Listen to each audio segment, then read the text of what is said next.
Kita ke Bang Indra kalau begitu. Mengenai menanggapi tadi, ini ada satu pasangan calon yang diuntungkan, Prabowo dan juga Gibran. Bagaimana kemudian dari pasangan Amin ini, apakah akan melakukan gerakan-gerakan yang untuk mengantisipasi hal ini?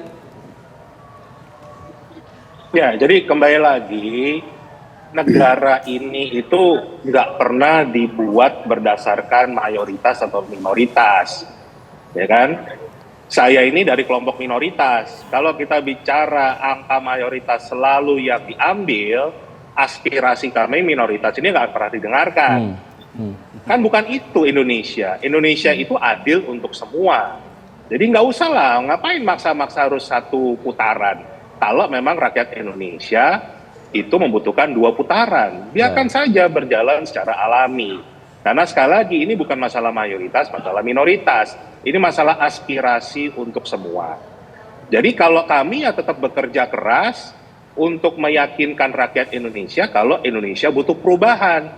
Jadi kalau tadi merasa daripada 17 triliun itu dipakai buat pemilu, buat pilpres, lebih baik buat subsidi, kalau kami mengatakan justru kita butuh ganti kekuasaan supaya harga murah, pendidikan murah, kesehatan bisa untuk semua, justru itu poinnya. Kenapa harus ada pergantian kekuasaan? Ya, Bang Indra, kan kalau mau satu putaran kan memang secara undang-undang tidak memungkinkan lagi begitu kan, tidak mungkin merubah undang-undang begitu. Tapi kan yang dimaksudkan di sini dari GSP adalah mengajak seluruh masyarakat Indonesia untuk mau memilih Prabowo Subianto. Ini kan bagian dari kampanye. Nah, apakah ada yang salah dengan yang dilakukan oleh GSP ini ngajakin untuk orang memilih Prabowo di masa kampanye? Mungkin saya coba ke Bang Deddy dulu deh dengan konsep sekali putaran ini. Silakan Bang Deddy. Ya, kan ketahuan sebenarnya tadi dari penjelasan Timothy itu kan sangat gamblang ya. Kenapa mereka mencoba melakukan operasi politik pembentukan opini satu putaran? Yaitu karena mereka sangat khawatir perlu 6-7% lagi dari pendukung Ganjar untuk pindah ke pasangan nomor 2 supaya pilpres ini cepat selesai. Karena mereka sudah tidak sabar untuk bagi-bagi kursi komisaris, kursi menteri mungkin gitu ya. Tapi saya perlu ingatkan gini, pemilu ini adalah cara beradab kita untuk membangun demokrasi. Membangun demokrasi artinya membangun peradaban. Membangun peradaban tidak sekedar hasil, Bung. Tidak sekedar hasil, tapi prosesnya juga sangat penting. Jadi sudahlah, dari penjelasan tadi bahwa mereka hanya sekedar mencari 6-7% suara pendukung Ganjar supaya bisa satu putaran. Jadi alasan-alasan tadi yang di awal disebut supaya murah, supaya jangan konflik, supaya ada kepastian bagi investor, itu adalah dusta yang menjijikkan. Gitu loh. Itu adalah opini yang lahir dari ketakutan. Karena apa? Karena semua sudah dikerjakan, tetapi susah banget mencari menjadi 50% plus 1 itu, gitu ya. Sementara hitung-hitungannya, kalau sampai 2 putaran, instrumen kekuasaan yang sekarang gila-gilaan main di Jawa Tengah, Bali, dan Jawa Timur itu tentu tidak akan sepatuh sekarang gitu.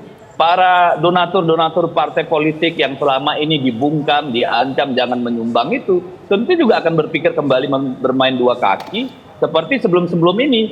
Jadi operasi opini ini menurut saya lahir dari ketakutan kubu 02. Apalagi semakin lama pemilunya, semakin ketahuan bahwa yang ada sekarang ini adalah gimmick-gimmick gitu loh, bukan substansi. Jadi terima kasih penjelasannya gitu, bahwa alasan dibalik ini adalah mau mencuri 6-7% pemilih Ganjar untuk mendukung kebohongan, kemunafikan gitu loh.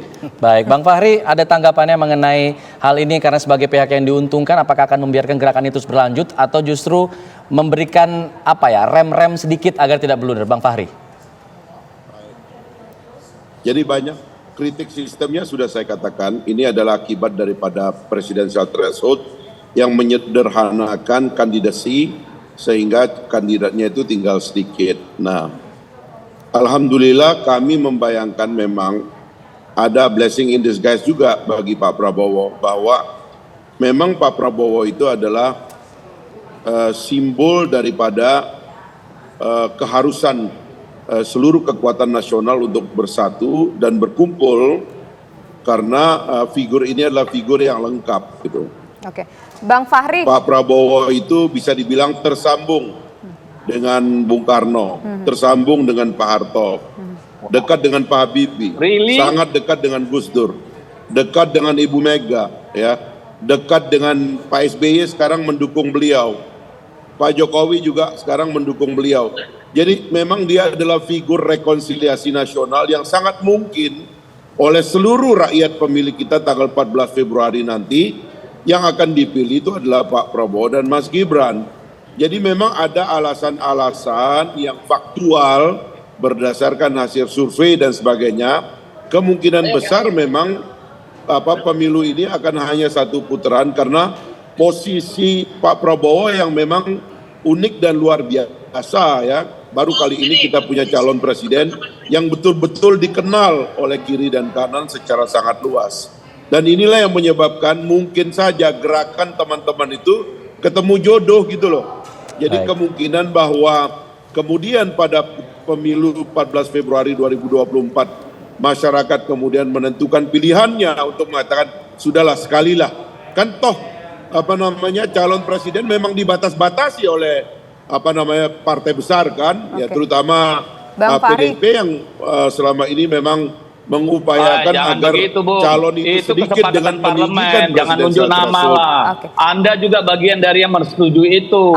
Jangan nuduh satu partai. Kita fokus dulu bicara soal pilpres sekali putaran atau satu putaran. Saya menolak. Bang Fahri, mohon maaf saya potong, Bang Fahri, tapi saya menolak. Ya sebut saja semua partai, sebut saja semua partai yang mendukung itu. Kenapa Anda harus menyebut hanya PDI Perjuangan? Bukan, ini kan gara-gara itu Anda terlalu kejam. Seperti ini. Inilah yang menyebabkan kemungkinan besar ya penyederhanaan ini memang akan berakhir dengan masyarakat melihat ya sudahlah karena calonnya sudah sederhana maka sekali putaran saja. Itu pikiran publik dan kebetulan yang merepresentasikan itu adalah Pak Prabowo dan Mas Gibran yang merepresentasikan jalan tengah, jalan persatuan. Itu yang kami lihat. Jadi ini betul-betul merupakan satu fakta dari mobilisasi suara sekarang dari kiri ke kanan memang menuju ke tengah. Itu faktanya dan kita nggak bisa menghindar. Saya kira yang sangat diberi bagus jawaban gitu menjawab ini. Baik, singkat saja Bang Deddy, singkat saja. Pun yang mengatakan, ya singkat. Tidak ada satu survei pun yang mengatakan bahwa publik menginginkan satu putaran. Jadi kata-kata Bung Fahri itu tidak ada dasarnya. Ya, tidak ada satu survei pun yang mengatakan rakyat memilih satu putaran. Ini adalah operasi politik yang dibiayai untuk membentuk opini masyarakat, gitu ya, untuk mencapai keinginannya. Tidak ada survei mengatakan masyarakat ingin satu putaran.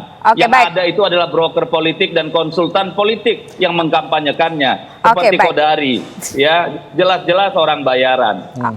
Itu yang terjadi. Kan beliau sejak awal bilang 3 periode, lanjutkan sampai sekarang satu putaran. Itu konsultan politik.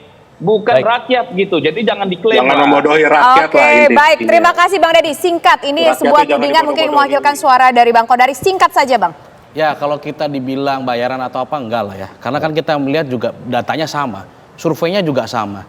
Pada waktu dulu survei yang mengunggulkan pasangan Ganjar juga baik-baik saja gitu loh. Nggak dikomplain surveinya. Sekarang kok ketika survei yang mengunggulkan pasangan nomor urut 2 kok seolah-olah ada ketidakpercayaan pada survei gitu. Dulu pada saat Pak Jokowi menang di Pilpres 2014-2019 juga pakai survei yang sama. Saya kira lembaga surveinya juga sama gitu. Jadi kenapa ada ketidakpercayaan terhadap lembaga survei begitu. Baik. Terima kasih Bang Timothy atas waktunya. Terima kasih juga Bang Deddy Sitorus, Bang Fahri Hamzah dan juga Bang Indra sudah bergabung bersama kami di program Kabar Petang. Selamat petang semuanya.